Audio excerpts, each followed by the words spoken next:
Assalamu alaikum wa rahmatullahi wa barakatuh. Welcome to today's podcast. This is a space where we explore the profound questions that begin to form in our minds as we grow. Questions about who we are, our purpose, and what truly defines us. I'm your host, Rahul, and as a Muslim, I believe these questions are deeply connected to both our spiritual journey and our intellectual growth. Today, I am blessed to have two amazing guests with me who will help us explore these topics from different perspectives. First, we are honoured to have Mr. Jonathan Brown, a lecturer from Dundee University, whose expertise in education and philosophy, and he will add an enriching perspective to our conversation. Mr. Jonathan, thank you for being with us today. Thank you. And next, we have Mr. Sahil Adeem, an educational psychologist and a speaker whose work often revolves around the nature of identity and purpose. Mr. Sahil, Jazakallah khair for joining us. Thank you for having me. So today, we'll discuss three core questions that often arise during the teenage years, a time of immense change and reflection. These questions are like, who am I? What is my real identity? And what is my real purpose? So, we'll approach these questions from religious, philosophical, and psychological perspectives. I'll serve as your guide, but most of this conversation will be driven by our distinguished guests. So, let's dive right in. So, to begin with our first segment, our first question is, who am I?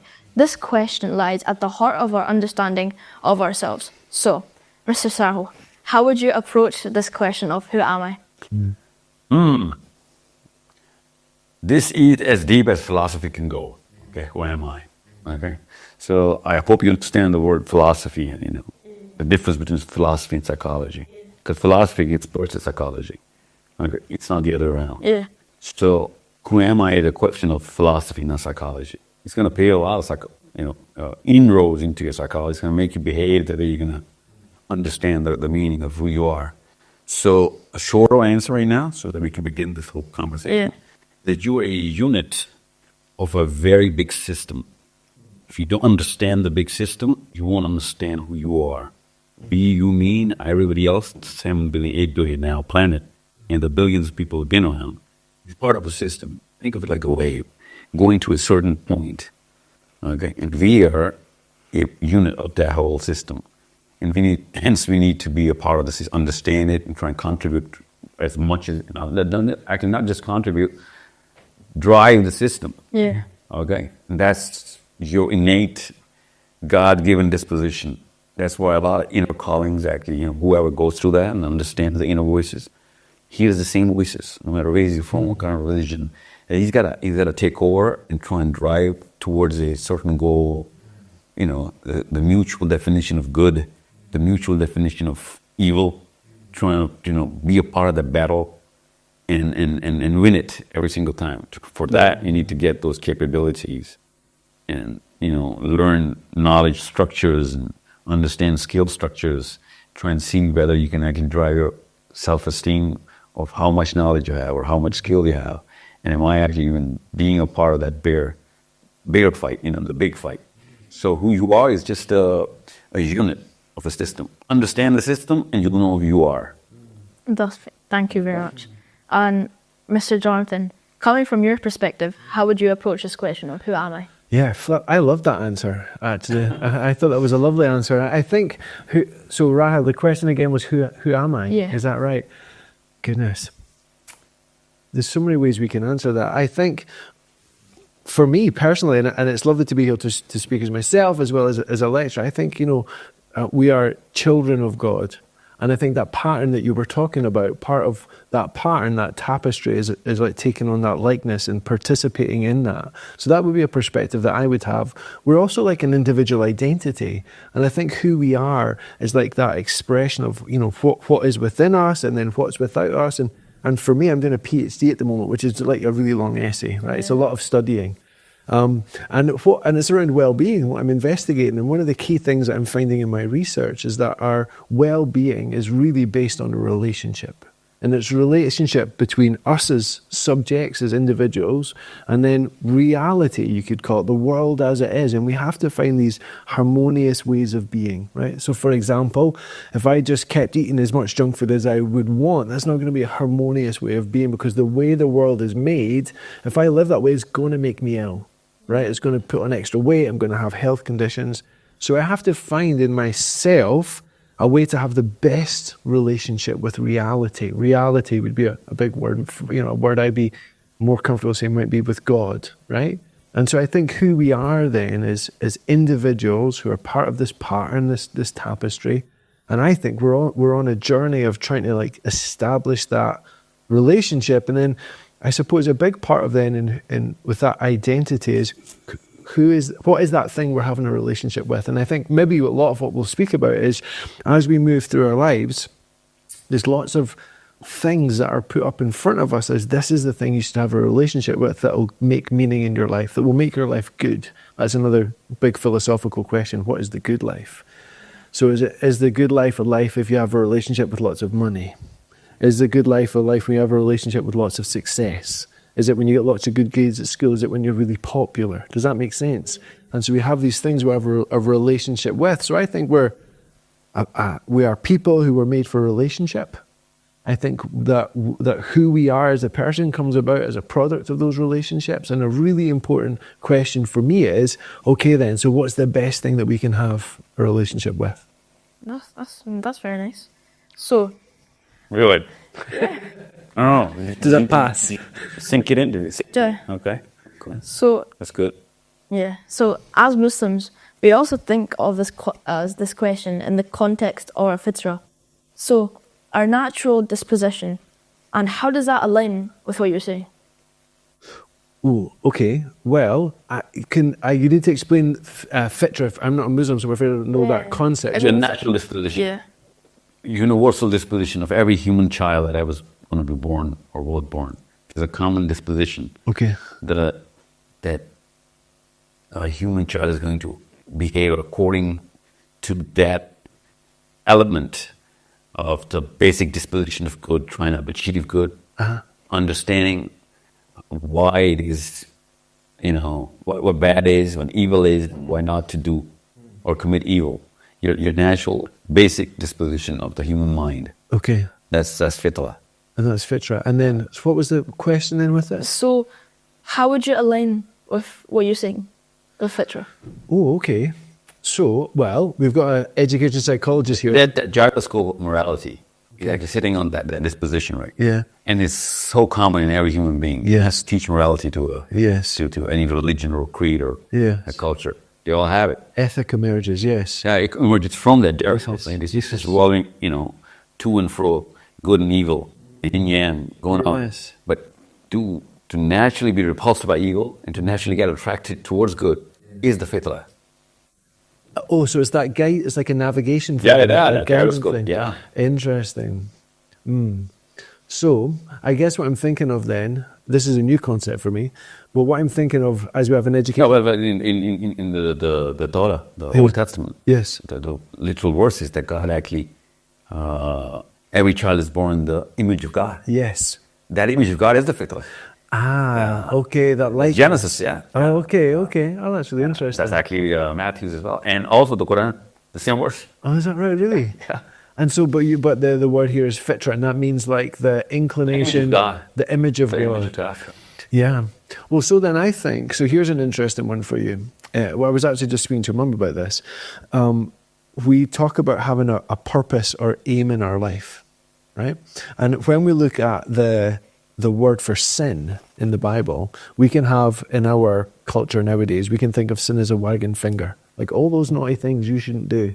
Okay, and we just think it's a set of rules. But when it was originally written, the word that was used came from archery. And it actually was about aim. So it meant to miss the mark, to aim poorly. And so I think when we think about sin like that, then there's things that when we aim for them, when we aim poorly, they don't do well by us. So, for example, I would often joke, do you know what cryptocurrency is? Like Bitcoin and everything. Yeah. So I joke with my wife that I could make an aim for my life being a crypto billionaire, and I could take all of our money and I could gamble it on cryptocurrency. That might not be the best thing to aim at in my life, but there's other things that in our lives that when we aim for them, it pulls us together. Right? I wonder if that's like this concept then. But at my university, like your mum did, folk will give up a career and they'll come and do a new career and they'll make a new aim. They'll have something else they're making their goal because they think pursuing this thing is going to pull us together. And so I think that for me then, there's this idea of it's looking at what is the best thing to aim at? What's the highest thing that we can aim at? So when we're aiming for it, that likeness, that likeness to God, that image bearing that we have is continually and progressively coming forward. You mentioned the yin yang. It's actually a symbol I really like. So we've got those two phases, I don't know, order and chaos, or spirit and law, but the line that goes down the middle, the Taoists call that the divine path or the heroic path, right? And I think that's because as people, when we move through our life, we need to be constantly be sensing between what's needed here. Do I need to give like grace and flexibility? Do I need to have more structure and rules in my life? And I think as we follow that, that takes us on this journey of self where hopefully we're becoming more like the image I think that we were set to bear. That was quite a wandering answer. I'm not sure if that answered your question. That's fine. Yeah. So now we're gonna move on to our next segment. It's called "What is my real purpose?" So that's a question that, as a Muslim, I know that Allah says in the Quran, "I did not create the jinn and mankind except to worship me." So, Mr. Sahil, how does psychology guide us in aligning our purpose with this higher calling?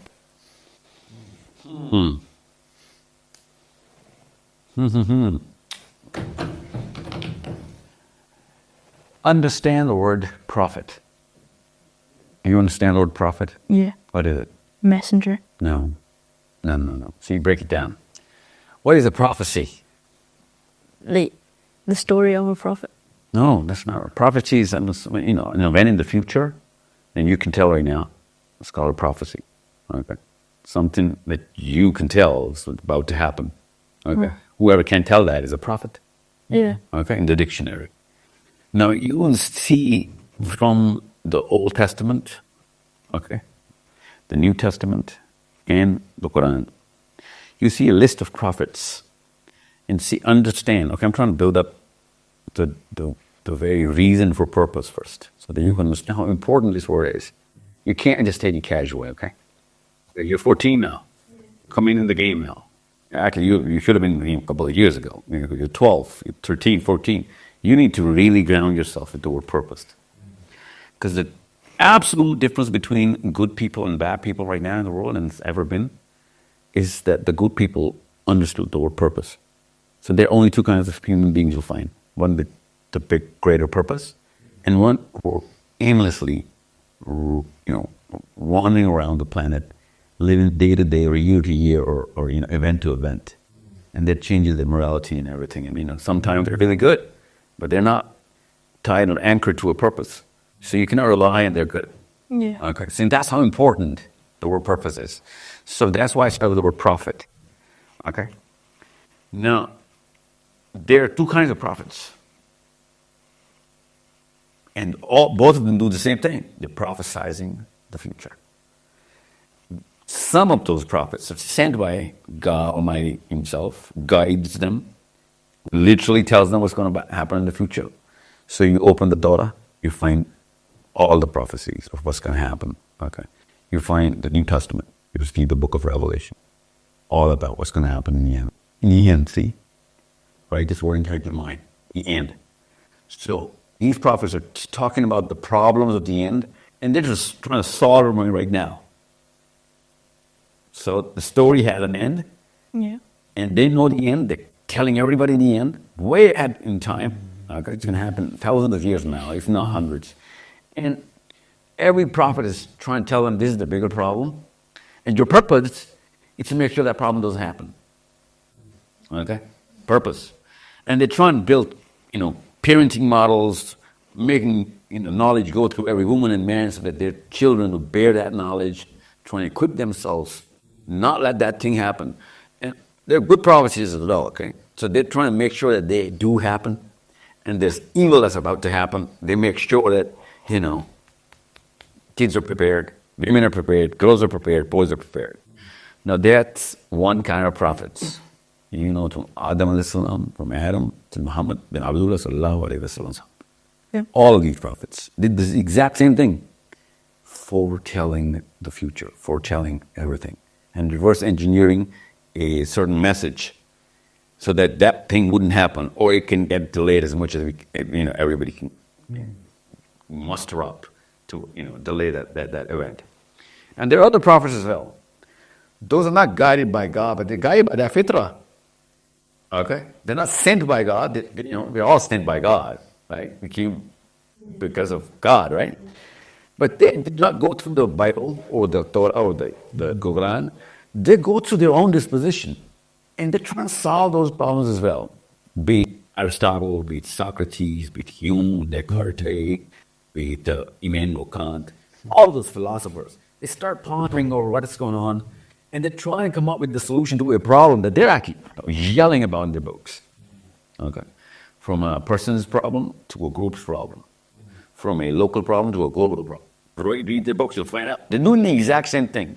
They're writing the problem statement, they're trying to solve it. Now, they have a lot of fancy words. A lot of people don't read their books. But literally, they're doing the job of a prophet, which is not sent by God for this very purpose. In other words, when you look at these people, you'll find out that every human being was sent for the same purpose. Some of them are guided directly by God and given books. Some of them do not get books. They're guided directly through their fitrah. Okay? And these God-sent prophets are the fastest, quickest, and most optimal help that we can get. Okay? So this story had a start, a middle, and an end. Okay? Every book written by God, or every book not written by God, by those prophets we just named, also had an end. Okay? Now it takes time, it's NASA. But they're talking about an end. A meteor is going to come in. And it's most probably going to come in someday, right? And it's going to end. So let's just go to Mars, terraform a planet, try and, everyone's talking about the end. As soon as you use the word end, all of a sudden, the word purpose comes to play. That if there is no end, there is no purpose. Okay? If there is no end, there is no purpose. Make sure you write that down somewhere. Yeah. Now, every prophet is talking about the end, regardless of whether he's directly guided by God or guided by his fitrah, hence God, right? Sorry. So, you need to see whether you're part of the problem or you're part of the solution. Because all the books you're going to read is going to have two kinds of people, part of the problem, part of the solution. If you know the end, you will understand what the solution is and how to become a part of that solution. Yeah. You see what I'm saying? You really do? Or can I widen your age to actually understand the depth of what I'm saying? So you see the tears of every prophet sent by God, of how deeper they felt the pain of every human being, because they could see all those human beings. God not just gave them visions, He took them on literal journeys to see hell and heaven, to see human beings going through whatever they are going to go through, the end. That's the day of judgment, right? So that day of judgment is the end, the ultimate end. So the Torah starts with that, the Bible starts with that, and the Quran starts with that. If you're not going to stop in the end, you're not going to understand your purpose. Because if some movie, some story is never going to end, then there is no point of having any kind of purpose. I could be good in my own definition. I could be bad in your definition and still feel good in my own definition. It's called moral relativism. Okay? Whoever does not have that visioning of the end in mind, as soon as you leave the day of judgment out, when you take out the day of judgment from the equation, all of a sudden the definition of morality is relative. So you could feel good and be good in your own books, a hero of your own movie, and a classical villain in everybody else's movie. And you get away with that because you know what? Both of these parties don't believe in the end. So if you have an end, very high resolution end, understanding what's going to happen there, you're going to reverse engineer a purpose of your own time. Why were you born in this time? What kind of problems are going to add to the actual problem in the end? Did you contribute towards the good? Did you equip yourself to perform against evil? All of this becomes part and parcel of your actual purpose. Because from Adam till you, from Adam till the last boy is going to be born right before the day of judgment, has the exact same purpose. There are no two different purposes. The ultimate purpose is the same. For you, my kids, Adam al-Islam's firstborn till Adam al-Islam's lastborn will have the same purpose, because there's a purpose of why he came here. And he was sent here to save the whole humanity from the ultimate end. Okay? We call that ultimate end the calamity. It's hell. Yeah. Okay? And people are not going to make it our 999 to the ratio of 1 in every 1,000. Okay? Same thing in the Torah, same thing in Talmud, same thing in the Gospel, same thing in the Quran. Most of them are not going to make it. So we got to save as many as we can to add to that ratio of 1 to 1,000. You understand? Yeah. Yeah. Big job. Yeah, that's the purpose. That's it. Thank you very much. And so, Mr. Jonathan, Yes. how do philosophers and educators approach the concept of purpose? And do you see parallels between the views and the religious perspective? Yes, I think so. And I think that was a really good answer about the ultimate question. I think the purpose, to your point about moral relativism, people are trying to decide what is the highest good. Where do we get our meaning from? Where do we get our purpose from? Maybe another way to think about it is, and again, your mum and I were just speaking about this, we're all looking for something to worship.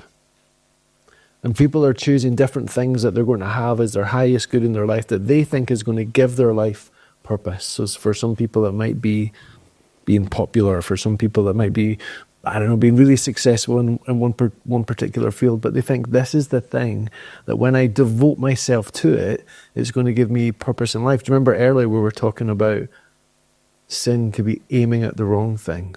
Or if there's some of the things that we can aim at that would do make our lives go poorly, and they can be things that we can aim at that pull us together. There could be something that's the best thing to aim at, that would be the right thing to be in the highest place. So when we aim at that, it's going to guide us through our life. So I think purpose, whether you're a philosopher or an educator, it's people trying to decide what deserves to be at the very, very top of the pile. What's the thing that if we organise everything, you could think about it like this, having a flow chart. Have you ever seen these charts you get in magazines sometime, and it says you're like, what kind of superhero are you? Yeah. You know, you're like this or you're like this, and you've got these branching diagrams. Well, we've got things, and we have to decide, well, which is the most important thing? And we can move that all the way up till we get to the top. Then from the top, that cascades down, and that helps us find our purpose. So I think in education and philosophy, I'm reading a lot of philosophy right now. I'm thinking about well-being, and people are trying to decide what belongs up there. And I think at the moment, what we're having in our world at the moment is people are seeming to think that they can just decide, and then the world will fit around their ideas. So let me give you an example. There's a bookshop in Dundee, the university, the town where my university is, and I would love to go to that bookshop, okay? And I would walk around the bookshop and I would take pictures of all the books I was going to buy for cheaper on Amazon, okay? Now, I can't live in a world where there's bookshops if I don't buy my books there. Yeah, so I have to like make a sacrifice. I have to pay for slightly more expensive books in order for there to be a book there and to be a bookshop there. So I think when we go through our lives, we need to be thinking about what is the contribution that we need to make or that we can make in order to keep the world blossoming or moving forward. So for example, people might say, I think that I can live this way and the world will keep working. But if I say, I think I can just go to bookshops but buy books cheaply on Amazon, the world won't work that way. The bookshops will just stop existing. So what we've kind of lost, I think, within ourselves is that there is a relationship between us and the world, and we can't say to the world, you're going to be this way. I can eat whatever food I want and my body will still be healthy. I can do whatever I want with my money, and things will still be what will work and be fair. That I can do whatever I want with my body, and my body will still be healthy. I don't think that's how the world works, and I think we've kind of fallen out of relationship with God, with that which is higher. Here's another way to think about it. You know, the environmental crisis that we have at the moment, right? So there's like lots of pollution and things like that in the world. Well, it's wonderful. You could think, because I teach science at university, so you can think everything that's in the world, you can kind of put into two groups. You can have the natural things that you'd find if you went for a walk, natural things in the world, and then you can have synthetic things, and those are things that we can make as people with our brains. And it's wonderful that we can make those things. It's wonderful that we can make these materials. But what we've learned from this crisis, like plastic, for example, it's great that we can make plastic. We can wrap things in it, we can hold things in it, we can like make tents out of it. It's wonderful.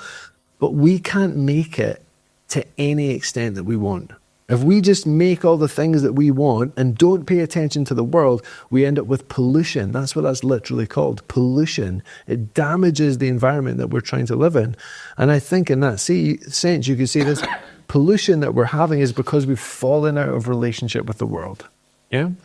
And so I think in our lives at the moment, what's happening is I think we're falling out of relationship with that which is higher, God. And I think our purpose in some big way is to try and have that relationship, right, with God. There was a storybook I read a few years ago, and it was based in Scotland. It was called the Regante series, I think. And you know, stories have kind of magical elements in them. And the magical element in this was that your actions either sucked the magic that was in the world out of the world and sort of sped along the end of things, or your actions put magic back into the world and help sustain it and make it a good place to be. And I think that's a big answer for what our purpose is. We need to live in such a way that we're in relationship with that which is higher, because I think when we do that, we're contributing to the world. We're helping. Goodness, how would I explain it? We're helping do God's work, which is creating and cultivating. That's one of the things we learn about God in the book of Genesis. He's a creator and a cultivator, and we're made in his image. So I think that's part of what we can do. So I think to answer your question, I think philosophy, I think they're trying to decide what goes in the highest place. I think at the moment, culture has decided whatever I feel inside is in the highest place. But I think things like the environmental crisis show us that there needs to be that there is a relationship. And actually, we need to be in the lower, more humble position. And we say, okay, world, what are you like? And I'll conform to you. And I think it's our purpose is to sort of develop that relationship. That's brilliant. Thanks. Yeah. So, moving on to our third and final segment. It's a question that might seem simple, but there's a lot into it. So, this question is, what is courage? So, Mr. Sahil, how would you define courage? What do you think courage is? Assuming that hopefully I know what courage is, okay? So, let's go deep inside the system, okay? There's a certain sector of energy inside your brain. Okay, it makes the whole body go into this mode. Okay, so there's like this courage mode, and then there's this fright mode. Okay, now the courage mode has a lot more fright than the fright mode. Okay, that's the trick, and a lot of people miss out on the fact that they think that courage means no fear. Courage actually has a lot more fear. Okay. So much fear that, your regular fright mode won't even have a trace of it. So, first understand what courage is. Courage is to understand your fear, know where it's coming from, and know what is really damaging you. That's the actual courage. Now, that could be fighting the guy in the street, or confronting your father or mother, not doing the right thing when they're not doing it, and you have to have enough courage to confront them. Or go walk up to your school principal and tell them that, I don't believe in the policy. It's not for the according to the vision of the whole system of education, right? Yeah. I mean, one day you have to make the movements. Okay. And make the change. So both of them come from the same part of the body.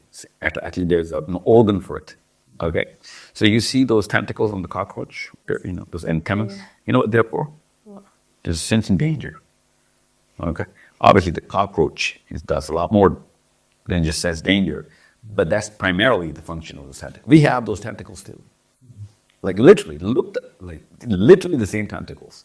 The two tentacles inside our brain, they're called amygdalas. They sense danger from everywhere. Okay. Now, as much as they can sense danger, if you understand that you're training to paying the price for confronting that danger, that toll that you want to pay, you need to pay, okay, that follow through is called courage. Then I am going to pay that toll, be it in my life. If it comes down to that, be it in my life. Because if I don't do it, the price that you'll have to pay for living with that luggage that you're going to wake up every night thinking that, what if I had done the right thing? You feel so less of a man and a human being of not doing the right thing. That luggage is way more. Okay, that cancer is way more of it's going to take a lot more toll. It's going to ruin not just your life, but your dependents, your friends and your family. Because you're going to crack your mind, it's going to break your personality, and you're going to lose your confidence in life and become, a follower of any and every system. You're not going to be able to stand tall in front of your own self. And whoever cannot stand tall in front of the mirror, he ruins everybody's esteem, especially his kids. So in any given chance, think about it. The first chance you're going to get when you move out of this room, of doing the right thing, you can do the math on the price, and you make yourself able to pay that price. That capability to become able to pay that price, that's courage. And trust you me, a lot of times it's going to ask as your literal life as the price. Okay? Like literally. So if you're willing to pay that price, most of the times, that's not going to be the price. You're going to do a lot better than most of the human beings because, they don't train themselves to pay that price. Mm-hmm. So be it saving somebody's life or somebody's reputation, somebody's, property, or, holding up the law somewhere, stopping somebody from breaking the law. Yeah. All of that requires that math that you do. What's the price I'm willing to pay? And the more price you're willing to pay, the courageous you are, the more courageous you are. So it's, by the end of the day, whoever has done the math better and has prepared himself to pay the ultimate price is the guy who's going to be the most courageous. And everyone's going to actually get under him. It is such an attractive trait in human beings that we all, think about it, 14-year-old man you are, everyone needs, God put this demand of courage inside everybody. So as human beings, we all need the guy at the top to be the most courageous. Actually, most of the time you find out that most of the people who are not on the top are only in the bottom or under the guy because of the fact that they don't have enough courage. He followed through on his morals, on his decisions. They couldn't. And we all need our leaders to be able to pay the price given any chance they're ever going to get. If they are going to stop or hesitate for even a second, we strip them of their leadership. That is such a crystal clear, litmus test of a human being, whether he's developed or not as a leader. And you need to be a leader as a father, as a husband, as a teacher, as a man walking on the street. You need to be in a position to put your life on the stake for any and every human being in any and every situation where where anything's going to be at stake. You're the first man to the wall. First man. Okay? Yeah. So there are going to be a lot of people who will be thinking about, okay, and they've done the maths, but they'll hesitate for a second there, but that one guy is going to be the first drop of the rain, And even if everybody follows, it's not going to amount to the courage of that one God who was the first child of rain. Okay? So you need me to be courageous if your little sister is in danger, and you don't need me to just keep scaring, start calling the police, and whatever. You need me to jump. That's so deep. It's so real. You need me to be the first man to jump and save your sister, to save her from the bus. Okay? Or any kind of trouble. Even though I'm not related to you, you need every human being to save your sister and your little ones. Right? The courage is a natural demand. It's not a luxury. You're not a human being if you don't have courage. But most of the people will never have it. Because they do the math wrong. They try and save themselves in the price of everybody else's. Like literally, they can let people die in front of them and save their one life, and thousands will die, and they won't do anything. See the kind of math human beings do? See how powerful this selfishness is? Understand how powerful that is. No, understand it. Think of your sister. Imagine her being in trouble. Your sister is 6, 7. Think of it. I know there's no doubt that you love her, right? Now think of her being in a trouble where she could lose her life. And now think of how low that human being is who would not sacrifice his for her. Yeah? Yeah. So weird, isn't it? People who are not even related by blood, they have to give up their lives for people, strangers, total strangers, jump to save up somebody, even though they don't know how to swim, but they just can't see the other person in trouble.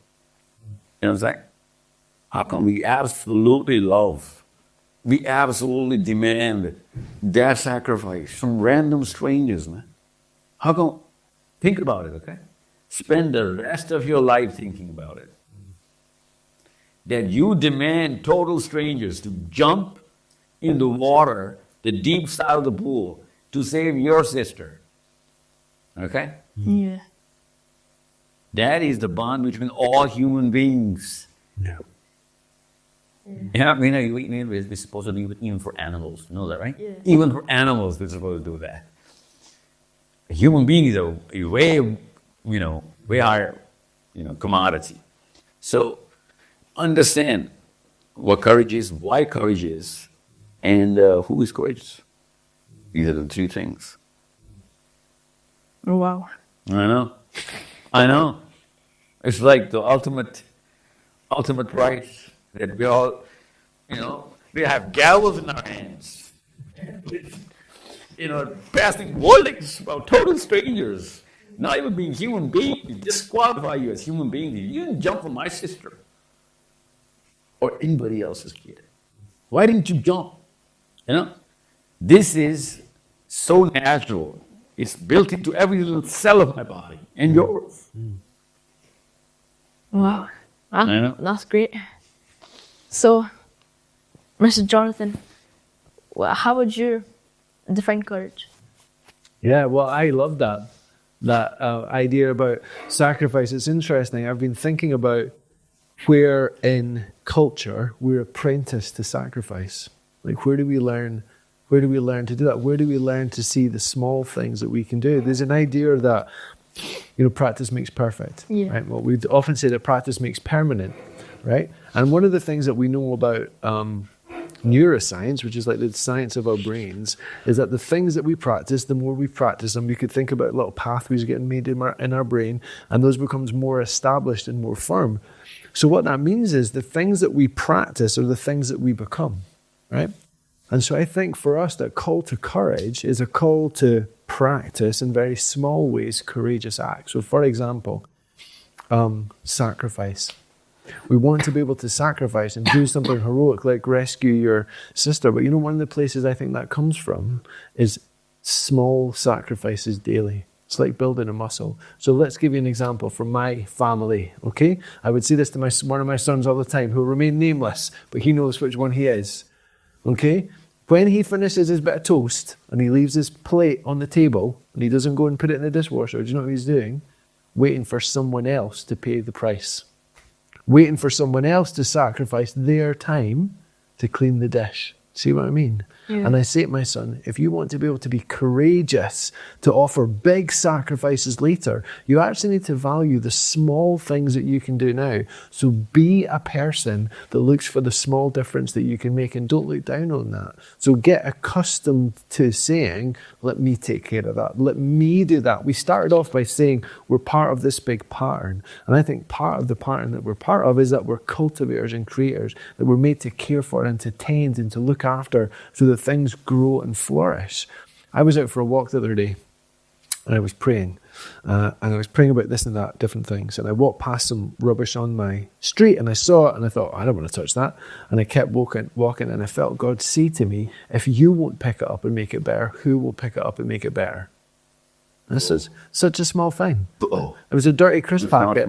And you know, I was 10 meters away before I eventually thought, I'm going to turn around and pick that up. But at that point, there was someone walking behind me. And now I thought this person's going to think I'm weird because I walked 10 meters past the crisp packet that clearly wasn't mine and then walked back and picked it up. But I felt the challenge was, don't think you'll magically have the courage to make big changes in the world if you can't make small changes in the world. And do you know what? There's a wonderful word. You know the word responsibility? Yeah. There's a famous writer and he took that word and he split it into two parts. Responsibility. Our ability to choose our response. And that's something that we all have. We all have an ability to choose our response. And so the other place I think courage comes from is from thinking. So my son, when I say to him, buddy, you're just giving this job to someone else. You could pay the price and get this job done. Why are you not doing it? It's often just because he's not thinking. And actually, part of what we need to do to cultivate courage is we need to have habits in our lives where we think about the kind of people that we want to be. So there's some interesting studies about people live up to their values when they remember them. So you've got to think, why in different faith traditions do we have things that we wear or look at or do every day? It's like reminding of ourselves, who is it I want to be again? What is it I want to stand for? One of the best things that my wife does in my life is that she reminds me of who I want to be. Because actually she's very good at being the same person. So we're talking about courage. There's another important word we can talk about, and it's integrity, right? And integrity comes from, well, you know, in high school maths, we've got whole numbers. They're called integers. And then we've got fractional numbers. And we've got decimal numbers. And those are numbers that have been broken into parts. So you've got a number that's a whole thing, or you've got something that's broken into parts. And integrity comes from that. It's when it's a whole thing. So it's when you as a person are one thing in your life. So whether you're by yourself and you see a bit of rubbish and you think, I'm going to pick that up, or when you're with other people and you maybe feel like you should, you do the right thing, you pay the cost. And I think that's like training, where you learn to be courageous, where you develop the muscles to be courageous. I heard someone speak and they said, you know, you've got to think about what is it that you've practiced so much that you're ready to do it automatically. And I used to say to some of my primary 5 girls, I have to say, they would all start falling out with each other in primary 5, primary 6. And I would tell them about practice, how if you practice your Spanish, you would get good at Spanish. And if you practice your piano, you would get good at piano. And I'd say, if you practice saying horrible things to each other in the playground and giving each other horrible looks, the things that you're going to get good at is saying horrible things and giving horrible looks, right? So we need to think about what we're practicing. So I think part of courage is being prepared to do the small things, because the small things get you ready to do the big things. I think it's about remembering and having things in your life. So it's not just like social media and TikTok, wherever you're looking at, but you're looking at these things that remind you this call to be the kind of person that you want to be. And it's about this responsibility. It's remembering that you have the ability to choose your response. And I think when you bundle those 3 things together, it creates like a practice that helps you grow in courage, like a muscle. That's great. Nice. So that was our last segment. So that was a very profound conversation. So you know what he just said? It's a mandatory thing in Islam, right? Yeah. You're walking down the street.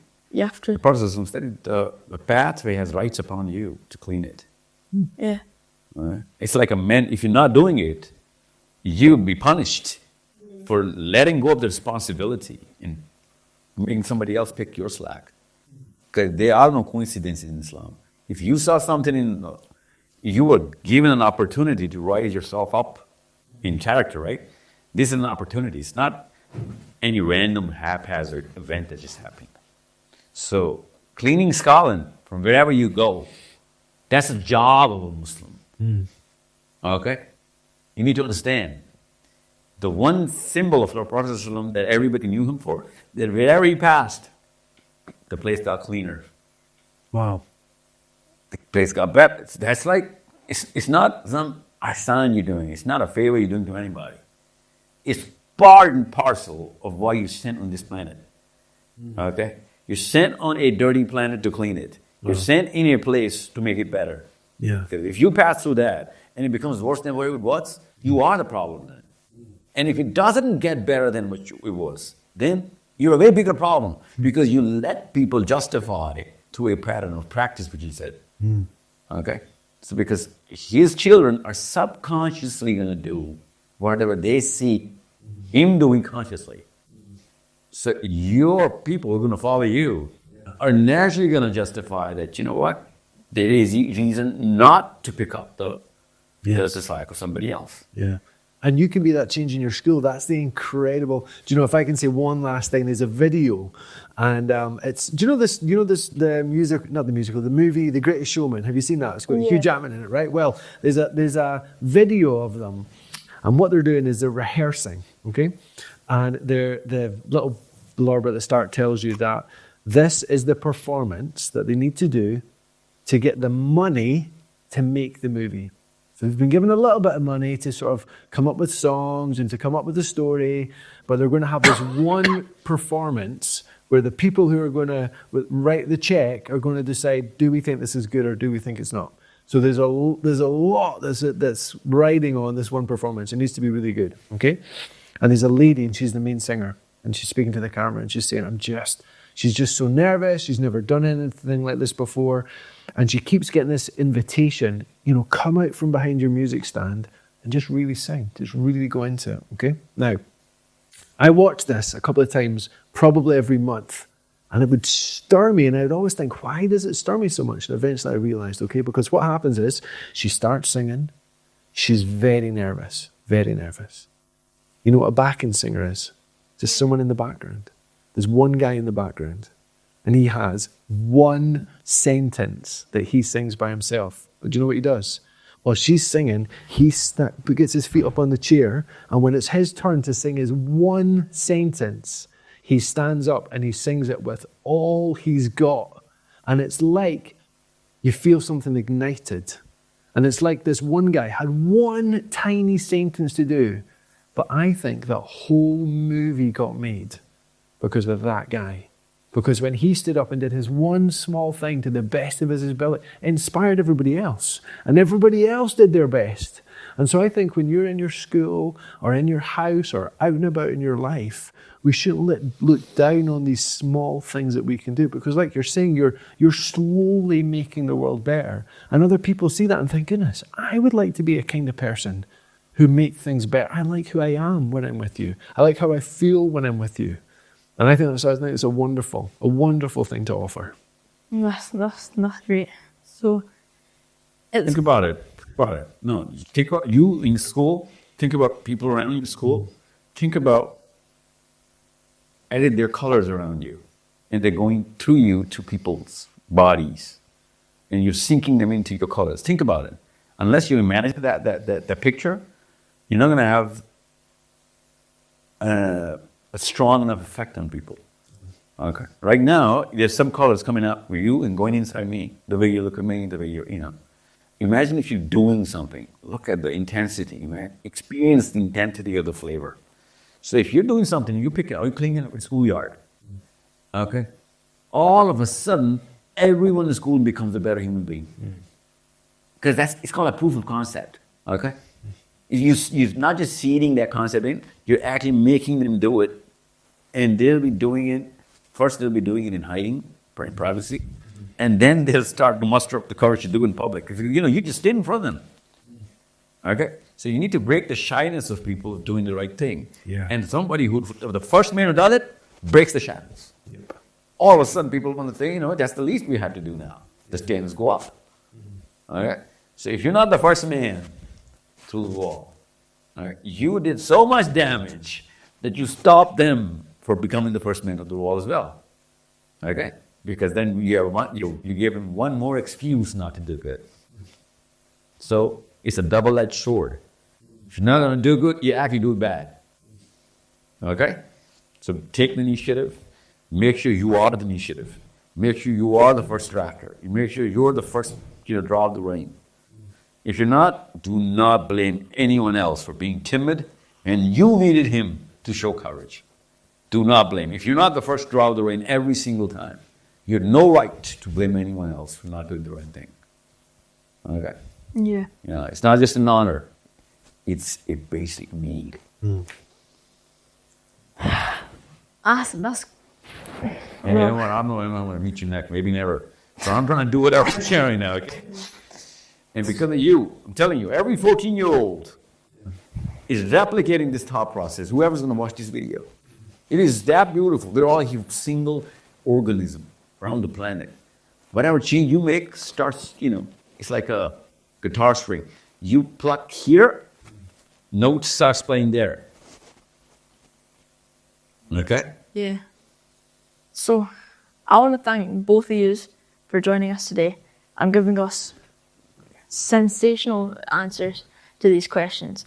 So, I hope these answers will be a starting point for people to create their own journeys and, carry on. They're already in the journey, paving the journey. Yeah. Paving, grounding themselves stronger. Okay? Making sure they understand that whatever they do in Scotland, I feel the effect directly that very day in Pakistan. No, literally. That's how it works. Yeah. Okay? I've got 2 more questions to ask the both of you. So, first, what are some practical ways that teens can build resilience and discover their purpose? So, Mr. Sahil, could you answer that, please, from your perspective? Purpose and religion. Okay, listen.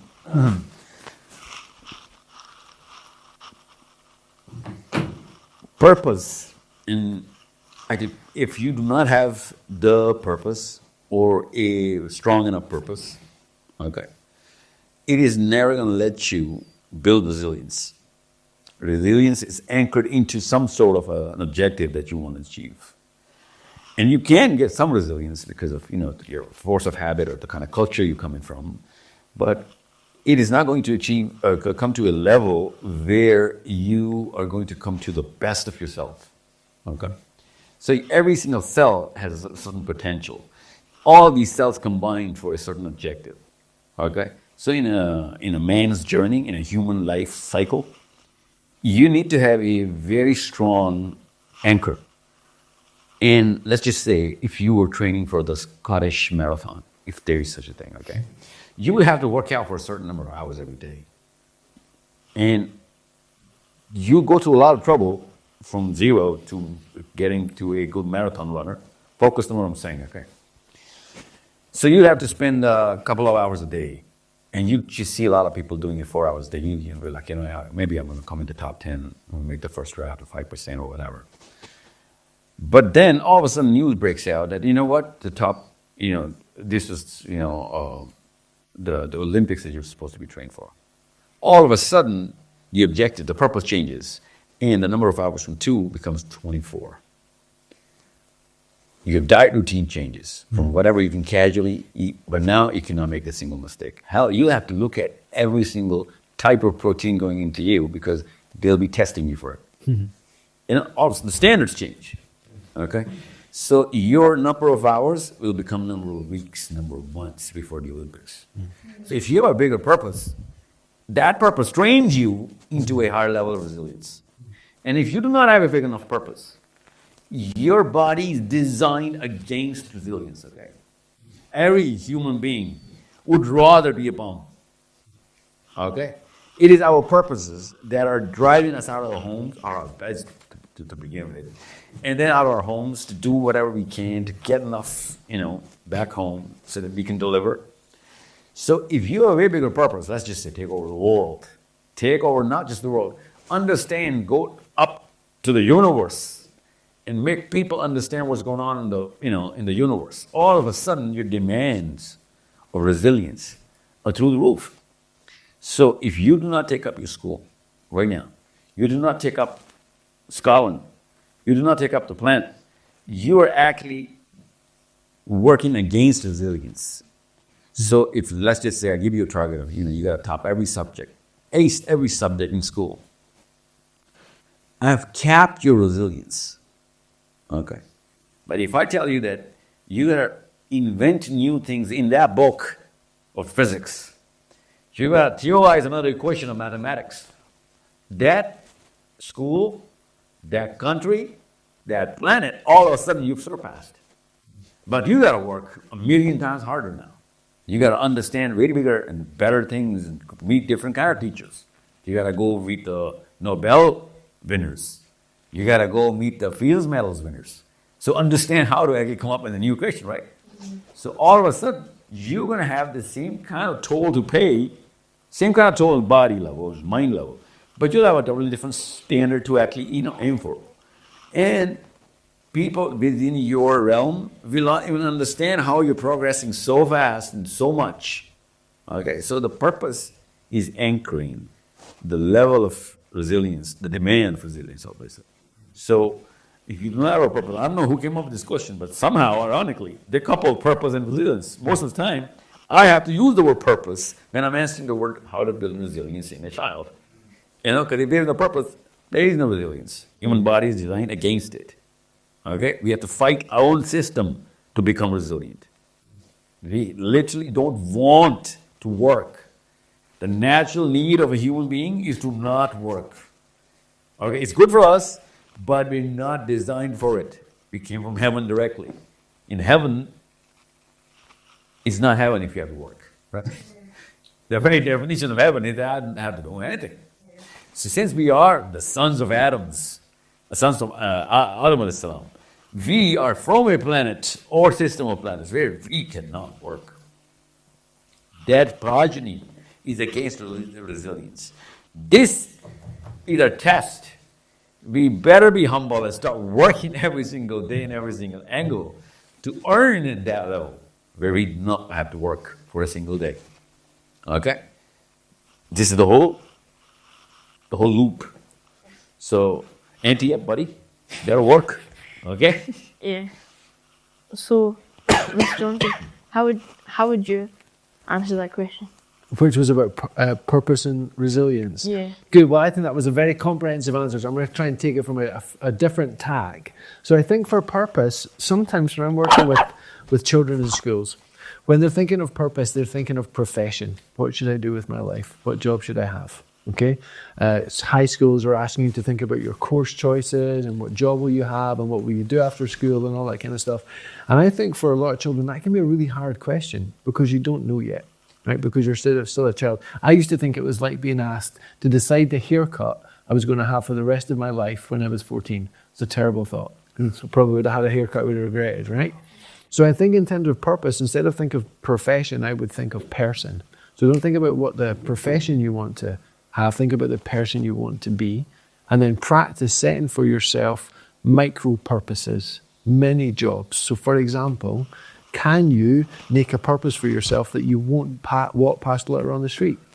And just practice setting a target for yourself, a purpose for yourself, and achieving it. For example, can you set a purpose for yourself that you'll always wipe down the table after dinner? Or that you'll always empty the dishwasher. When the dishwasher door opens because the dishwasher's finished washing the dishes, right? And my boys sometimes will walk past and just nudge it with their bum so it closes again as if they haven't seen it. So they can set a small purpose for themselves. I'm going to make it my purpose that if I notice the dishwasher is finished cleaning, I'm going to empty it and put it away. Because you know what then happens? You get better at aiming at things. You get better at making a purpose and then achieving it. So I think that's one thing that you can do. Don't think profession at this time of your life. That's going to be too difficult. Some people know what job they want to have. But I would think person. What kind of person do you want to be? How do you want to contribute to the world? And then practice setting for yourself little goals and achieving them. That's a great way to grow your character. In terms of resilience, there's a lot you can say about that. So some really practical things first. I think for young people, it's important that they know that they're not their thoughts. So thoughts are just ideas that are happening in their head, right? And so I think a way that we can help our resilience on a very practical level is that we can learn to look at our thoughts instead of from our thoughts. Okay, so here's an example. Let's imagine this is me. In fact, I need something. Can I get your phone? Yeah. Right. So this is my students at university, and they have to go into schools and they have to give lessons. Okay, and sometimes the lessons don't go very well. So my students have a thought. Your phone's the thought, and the thought is, "Oh my goodness, that went terribly. Maybe I'll never make it as a teacher." Now, if they're looking out from the thought, if they're just accepting the thought's true, if they just look at the thought, they're probably going to feel really tired. They're probably going to feel really low. They're probably not going to feel very excited or motivated. Their brains will literally get dumber. They won't be very creative. They won't think of ideas of making the lesson better. So if they look from the thought, chances are they're going to get worse as a teacher. But here's what they can do. Instead of looking from the thought, they can look at the thought. They can just look at the thought, and the thought is, "Oh my goodness, that didn't go really well. Maybe I won't be a good teacher." And when they look at the thought, they can think things like, "Do I believe this thought?" Well, they might think, "Well, no, because I've seen my teacher and she did a few bad lessons, and actually I can tell you what went wrong and I could fix it tomorrow." Do you see? So sometimes a really practical thing that we can do to help our resilience on a practical level, instead of looking from the thought, learn to notice, "Oh my goodness, I'm just thinking a thought." So you can look at the thought. What do I think about this thought? Is this thought helpful? Is it true? Is it accurate? So that's a really practical way that we can develop our resilience. I think another thing about resilience is that it's interesting. I have a slightly different perspective, and actually, in some ways, there's a concept that's beyond resilience now, and it's called anti-fragility. Right? So this is an interesting concept. So if I broke my arm and I had a stookie on, like a big plaster, when it first came on, it would fit my arm, right? But after 6 weeks, there'd be a gap there. Do you know why that is? Why? Why would the stookie go from fitting tight around my bicep to then not fitting after 6 weeks? Do you know? You get old. Well, not in 6 weeks. But what happens is called atrophy. What happens is my bicep that I work out now so it's big and strong, for 6 weeks it's not used, and so it literally wastes away. It wastes away, okay? So we have got systems in our body that aren't resilient, because resilient just means it can endure damage. So for example, your phone is fragile. If I dropped your phone, it would break. It's fragile, okay? You put a plastic case on it. The plastic case is resilient. That means I won't do it hard. That means it can stand up against bad treatment. But does your phone benefit from the bad treatment? Does it get better in any way because it gets bumped and bashed? No, but listen, my arms, my muscles, when I work them, they don't just endure the challenge, they actually benefit from them, they grow. My brain, if I work it hard, my brain actually benefits from that and it grows. My bones get denser and thicker, my cardiovascular system, even my immune system. So my body is not actually resilient, it's actually anti-fragile. My body as a person benefits from appropriate challenge. So this is something to think about when we're talking about resilience, is actually we are strong, right? There's a strength in us. And sometimes we think, I don't want to do this. I can't do this. But when we find ourselves engaging in doing it, we develop muscles and abilities we didn't know we had. So that's one thing. And this other thing is, resilience sometimes can be an unhelpful idea, because there's some things that we shouldn't endure. There's some things we should actually challenge. So say, for example, there was something going on in your class. There was some unkind behavior. It wouldn't be good just to be resilient and hunker down and endure that. Sometimes you need to just say, that's not right. That's not okay. I shouldn't have to endure this. It should be challenged. So I think in terms of purpose then, to kind of pull that together, that was a great answer about the big purpose. I think on a really small level, sometimes for children of your age or young people of your age, purpose can go to profession. That can be a difficult question. So I would say, instead of thinking profession, think person, and then set yourself micro targets. You want to aim micro purposes, because then you get better at setting and achieving purposes. And then in terms of resilience, I've got those two ideas for you. The first is, thoughts are just ideas that are happening in your head. So instead of looking from the thought, look at the thought. And then remember that actually resilience is something that we were made for, we benefit from. All the systems in our body benefit from appropriate challenge. But some challenges are not appropriate, and sometimes you actually need to just say, that's not right. I shouldn't have to endure this or be resilient in this. Sometimes you just say, that's not okay. That's great. Okay. Sorry for banging your spoon. It's fine. So, our next question is, what are some of the biggest challenges facing Gen Z, and how can we overcome them? So, Ms. Sahil, would you like to give your answer for that? Gen Z. You know what Gen Z is? Yeah. What's a Gen Z? Like someone who's born from like 2010 or 9. What's that? As Gen Z. So,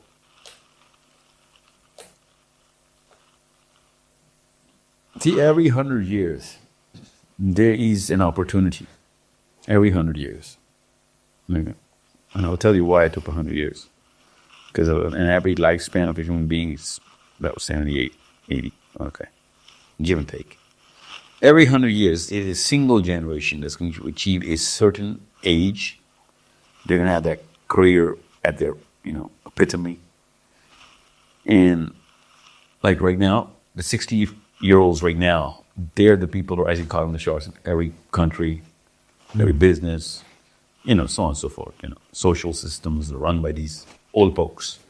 So they were teenagers sometime, right? In time, in 1940s, 50s, in the 60s. These are the people who are really coming about. Whatever the world is going through is either being controlled by them or whatever is happening is done by them, okay? So Gen Z right now is going to be effective in, let's just say, 2050. Okay? They'll be at the peak of their whatever power they can possibly achieve. Because old folks right now would have died out. Okay? And Gen Z's, the generation prior to them, will be handing over the world to them. You see the point in time now? Yeah. No, but what I'm going to say right now, imagine the planet Earth in the hand of Gen Z, the 60-year-old Gen Z. Okay? They were 60 in some kind, right? Yes. So, when you say what are the problems that Gen Z is facing right now, you need to understand that they do not know what's going to happen in 2060. The unpredictability of this planet and the opportunity and the threat, or in other words, they're not prophesizing the future in a way that's going to enable them to develop right now. So much so that they've actually made it an honor. It's like honor among teens, right? That if they can make it fast and quick and find the finest shortcut, it'll be recognized as some sort of an achievement. Even though the one thing they'll never be able to stop is time. And they are going to reach 60 in some time. And you need to understand what is that issue I'm actually trying to address. So if you are a bum right now, you're lazy, you're not accustomed to books, which Gen Z cannot, because you're kind of so used to YouTube, you didn't open the books. YouTube is the shortcut, making you use the shortcuts to get knowledge. And knowledge is the one thing you cannot expedite. There's no crash course for wisdom. You know what wisdom is? Yeah. What is wisdom? You really know what wisdom is? Okay, what is wisdom? Knowledge. No, it's not knowledge, see? Knowledge can lead to intelligence. And a guy can be intelligent and not wise at the same time. A guy can be intelligent and not wise. But a guy cannot be wise and not intelligent. You see how big wisdom is? Just a big asset. And wisdom can only be achieved if you do the grunt work yourself. You understand me? And YouTube is stopping you from grunt works. To read every page and flip. Read the book by page by page. Go through teachers. Understand through experience. Do the work yourself. Okay? You need to understand that. YouTube, it might give you higher intelligence in the field, but it will make you It'll not let you be wise in the things that are around that field. So Gen Z probably, God forbid, will be the dumbest generation. Dumbest, because that's the opposite of the wise, right? They'll be the most inapt people to run countries, run businesses, run societies, and run the bigger systems which connect everybody together. Okay? So you need to understand, right now, we're going to pass the baton, and you're going to throw it away because you're going to have to watch that Netflix series. And I'll be like, I gave you a baton of the planet, man. And you'll be like, yeah. Just took a couple of hours, man. Don't worry, the muscle is still burning. Don't worry. And it's like, dude, it's not about how much, you can do with the baton. It's what the baton is for. Okay? It represents something. The whole world is dependent on your performance. To be like, yeah, you know what? I come first. My 10 little players of dopamine come first. I gotta satisfy, and I'm gonna do it my way. And I need a shortcut. And you are gonna come up with a shortcut of getting that baton from this point to that point. But that's the exact opposite of why we came up with the baton. It has to go to everybody. Everyone's got to see what the whole game is. And right now, Gen Z is going through quick bucks, hence crypto. It's going through quick accesses, hence audiobooks, hence you know what dopamine is? Not really. Yeah, right. You got to read it up. Okay, so the dilated dopamine receptors are making you more hungry for attention, more hungry for recognition, more entitlements, hence making you arrogant, hence making you lazy, hence making you selfish. Okay, the more dopamine you require, the more selfish you become. Okay, so you need your entitlement. You need a Mr. in caps written by your name. Okay. Yeah. Yeah. You get that? Yeah. So the more I'm gonna give you knowledge, the less you would want it. That's dopamine. Yeah. Okay? That's the curse of dopamine. Otherwise, the natural cycle is the more you give me knowledge, the more thirsty I should become. But dopamine does the exact opposite. Okay? It gets you satisfied too soon. Okay? So that's what Gen Z, boys your age, are gonna go through. So what's the solution? You gotta go old school, buddy. No, I mean it. You gotta go old school. You gotta read books. In 20 years from now, there'll come a time, I promise you this right now, that there'll be two boys competing for the same sort of position. One is gonna come through the books, one is gonna come through YouTube, and you won't have a chance in hell to compete with that kind of muscle to mine, because he'll be going through the books. He'll have met enough teachers. He would have put enough downtime on the street, at the work, on the cubicles, inside environments. You've been looking at all of those videos, documentaries. Like, I know everything about it. And yeah, you might know everything about it. You do not know how any of this actually comes together. Okay, and that's where you're going to lose. Every YouTuber is going to lose with every book reader. Any given fight. Okay? Any given fight. And every book reader is going to lose with everyone who's actually done it on his own in any given fight. Imagine that.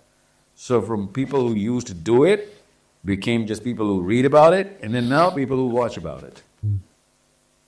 All right. Okay? But you know how you said it's a shortcut? YouTube's a shortcut for people who don't read books. But what if they try to read books but they can't understand it as well as YouTube? What's the difference between YouTube giving it knowledge? Like, what if YouTube explains it better than the books? Okay. Have you ever seen a movie which was made on a book? Yeah. Give me a name. Wonder? I wouldn't know that. Give me a name. Harry Potter? Yeah. Have you seen Harry Potter? No. You haven't seen Harry Potter, the movies? No. Whoa, okay. Okay. It's not That's interesting. Okay, well, okay. Let me try and Look at Lord of the Rings. Lord of the Rings, yes. Have you seen the movie? What kind of movie have you been watching, man? Okay, now listen. When you read Harry Potter and you see the movie, you would want to kill the director. Okay?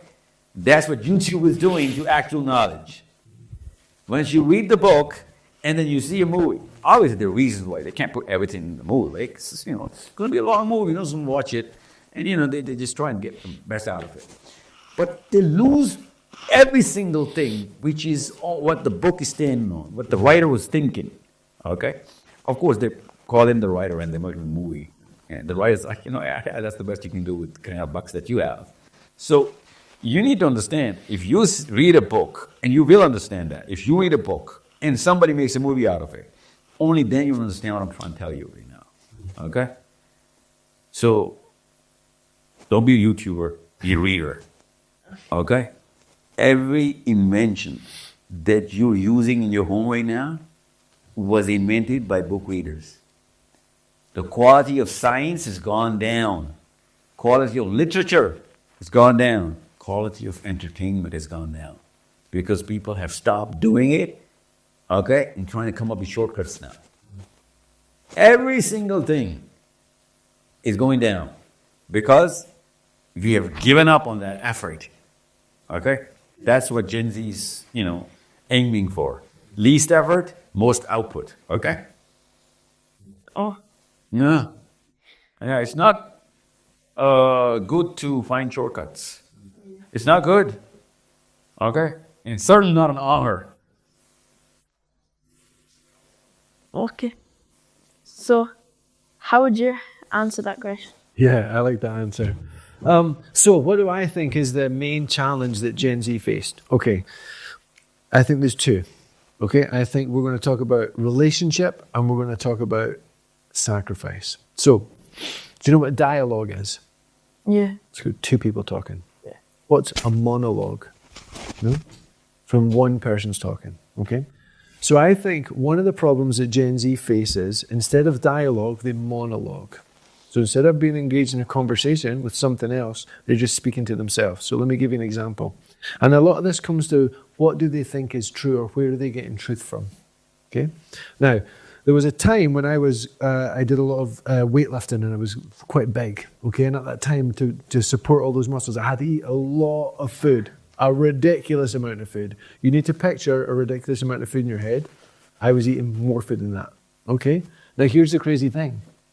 Even when I was eating this ridiculous amount of food, do you know what communication I would still get from myself to myself? I'm hungry. Now, later on, I was like getting into running and I was trimming down and I was eating less food. And do you know what communication I would get from myself to myself? I'm hungry. And I'd be looking at my fitness plan that said I only need to eat this much food. And this is all I need to have optimum performance. And I would get this communication here, this good advice, and then I would get communication from myself to myself. And the communication from myself to myself was I wanted to eat more. And I realized I got this communication from myself to myself, whether I was eating a lot, tons and tons and tons, or whether I was eating a little. And it made me think, how reliable is this communication that I get from myself to myself? That's just monologuing. That's just me speaking to myself. I think Gen Z, one of the problems that they have is they get communication from themselves to themselves. And instead of looking at that and thinking, what is it about this? What is maybe some good advice? What are some people I could speak to? What is some wisdom that I could receive? Is they take this information that they get from themselves, whether those are feelings or thoughts or ideas, and they say, I think this is what's true. And I think they can get themselves in all sort of bother about that. We need to be careful sometimes about the communication that we get from ourselves to ourselves. Now, alongside that then comes this idea of sacrifice. Do you watch Netflix? Yeah. Do you like any of the sports documentaries? It depends on which ones. I love them. And it actually doesn't depend on the sport. I just love all the sports ones. So there's one that's a golf one called Full Swing. Have you seen it? So I don't like golf, but there's a golf course right beside my house. But it turns out if you take a golf competition, which lasts 3 days, and you edit it down to 7 minutes, that's the best 7 minutes of TV you can watch. So I was loving it. Now let's imagine after watching this, I decide I'm going to be a golf player. And so I say to you, I've decided I'm going to sacrifice to become a golf player. I want to be a golf professional. And you're like, wow, that's incredible. What have you decided to do? And I said, well, I'm taking it seriously. I'm going to do 5 hours every evening. You're like, 5 hours? Goodness me. What is it you're planning to do for 5 hours? I'm going to eat chips. I'm going to watch my favourite golf competitions on the TV. And then I'm going to get better. Now you're smiling because you're thinking, that's not going to work. Right? That's not the sacrifice that's required. That's what you're noticing. There's a sacrifice that would be required for you to become a great golf player, and it's not the one that you're offering. But I would say to you, that's the one I want to give. That's how I want the world to work. I want the world to work so that I'm going to eat food and watch my favorite golf programs on YouTube and for me to become better. And so I think the two problems that Gen Z are wrestling with, or two problems, not the two problems, but two problems that they're wrestling with, is they're confused around the communication they get from themselves to themselves, and they end up just speaking to that instead of dialoguing and with wisdom, with the world, with faith, with wise people. I think that's one problem. And I think another problem is they're not prepared to offer the appropriate sacrifice. Because to offer the appropriate sacrifice requires humility. All appropriate sacrifice is offered in humility, because it's not saying this is the sacrifice that I want to give, sitting on the sofa, eating chips, watching golf, but it's the one that's required, and I'm prepared to yield, to kneel, and to offer. And so I think there's these two things that are getting in the way, the sort of sense of my voice and my feelings and my insight and the place that has, and then actually the ability to participate in a functional way with the world, where they offer the kind of sacrifices that moves them forward and makes the world better. So I think those would be the two things that I think Gen Z could get help with. We do get insight from within ourselves. We do have a voice within us that can speak truth, but we can also have just a lot of garbage in there. And so I think we need to not monologue, we need to dialogue. And I think we need to get better at offering appropriate sacrifice, but that requires humility. Thank you very much. You too, thank you. Yeah, thank you, Luke. Okay, so to our listeners, just remember that these questions are not just intellectual exercises. They are invitations to grow, seek, and connect. So thank you for joining us, and I'll see you next time. Assalamu alaikum wa rahmatullahi wa barakatuh. Alaikum salam.